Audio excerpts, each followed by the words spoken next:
Hi hello ఇది పాల మేగడ నుంచి నేను వెన్నపూస తీస్తాను. ఆల్రెడీ 2 వీడియోస్ అయితే పెట్టాను నేను ఎలా తీస్తాను అన్నది.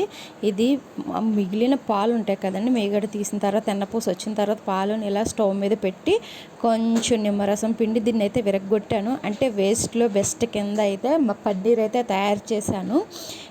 ఎలా ఉంటుందో ఏంటన్నట్టుగా చేశాను. ముందులో ఒకసారి చేస్తే బాగానే వచ్చింది, అందుకని ఇంకో నెక్స్ట్ టైం వీడియో అయితే తీసానమాట. ఇలాగ కొంచెం వాటర్ కడిగేసుకొని పులుపు తనంతా పోయేంత వరకు కడిగేసి ఇలా వాటర్ని గట్టిగా పిండేసి దీని మీద అయితే బరువులు పెట్టాను. నేను ఎంత బరువు పెట్టాను మీరే చూడండి. నా వీడియో చూసి నచ్చినట్టయితే నా ఛానల్ సబ్స్క్రైబ్ చేయండి, సపోర్ట్ చేయండి.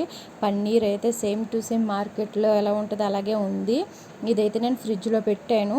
ఇప్పుడు ఇలాగ అయిన తర్వాత ఫ్రిడ్జ్లో పెట్టాను. దీని కర్రీని కూడా చేసి మీకు వీడియో చూపిస్తాను. Okay friends, bye bye. Subscribe to my channel. పక్కన